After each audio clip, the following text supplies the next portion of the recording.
Someone's annoyed you today. Maybe they cut you up on the roundabout. Maybe it's a passive-aggressive email from a coworker. Maybe it's just someone who chews too loud. Whatever it is, you've got two options. You either say something and risk an awkward situation, or you say nothing and stew on it for 3 weeks until it eats you alive. For 99% of human history, neither of those was the answer. Now picture this. You're in a group of about 30 people. You eat together, sleep near each other, hunt together, and you've known most of these people your entire life. There's nowhere to go. No other office, no other flat, no blocking someone on Instagram and never seeing them again. If someone in your group annoys you, you have to deal with it, right there in front of everyone. One guy took more meat than his share last night. Everyone saw it. Nobody said anything in the moment, but that night around the fire, one person couldn't help themselves. Oi, everyone saw you take that extra meat last night. I was hungrier than usual, so what? So what? There's 30 of us. You think nobody noticed? Leave it, yeah? I'm just saying. Tomorrow's going to be interesting for you, mate. He laughs it off, goes to sleep. Next morning he wakes up and someone's already at it. Oi, the meat thief's up. Then another. Better count your portions today, lads. Make sure it's all there. By midday, the whole group is at it. Not angry, not violent, just relentless. By evening, he's sharing without being asked. And here's where it gets interesting. What just happened had a name. Anthropologist Christopher Boehm studied this across 48 different hunter-gatherer societies worldwide. In virtually every single one, keeping everyone equal wasn't just a value, it was actively enforced. Through mockery, through public criticism, through relentless group ridicule until the person causing problems sorted themselves out. 48 societies, every continent, same answer every time. Think about that for a second. Your entire conflict resolution system was essentially just everyone ganging up and roasting the person causing problems until they got the message. No tribunal, no mediation, no HR department. Just 30 people taking the mick out of you until you sorted yourself out. And it worked. Because in a world where your survival depends entirely on the people around you, being laughed at by your whole group isn't just embarrassing, it's genuinely dangerous.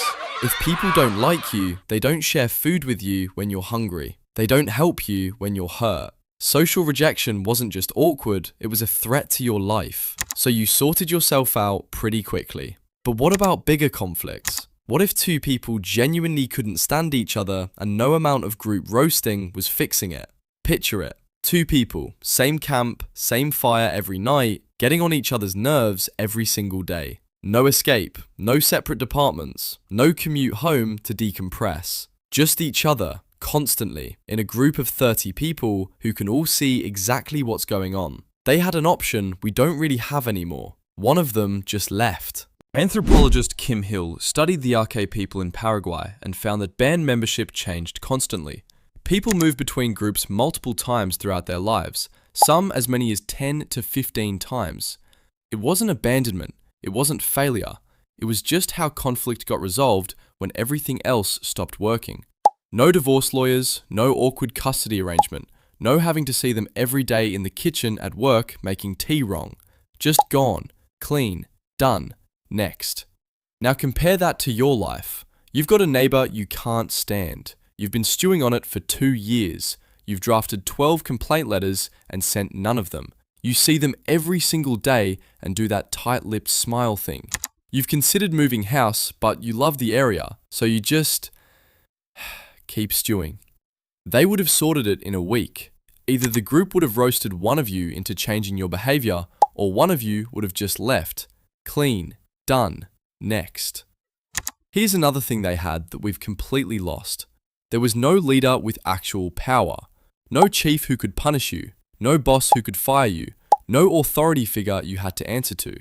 If someone tried to tell you what to do and you didn't think they'd earned that right, you could just ignore them, or leave. Real authority in ancient human groups came entirely from respect, not rank, not a job title, not a corner office. If people didn't respect you, you had no power, full stop. And the fastest way to lose respect was to try and grab power you hadn't earned, because the group would immediately start leveling you back down. Anthropologists studying modern hunter-gatherer groups today still see this. The Hadza in Tanzania, the San in Namibia. If someone in the group starts acting like they're in charge when they haven't earned it, the group just laughs at them, openly, until they stop. There's a word for what happens when a society loses these leveling mechanisms. When the people at the top can't be openly mocked, publicly criticized, or just walked away from. You already know what that word is. And then there's the fire. 81% of nighttime conversation around the fire shifted to stories, jokes, myths. But a chunk of that was also airing grievances, publicly, in front of everyone. Not in a private message, not in a whispered conversation, out loud in the open with the whole group listening. There was no, "I'll pull you aside for a quiet word." Everything was dealt with communally, because in a group that small, nothing was truly private anyway. Everyone already knew.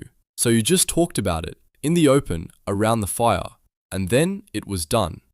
Compare that to now. You've got something on your mind about a mate. You've been carrying it for 6 months. You've told 3 other people about it, but not them.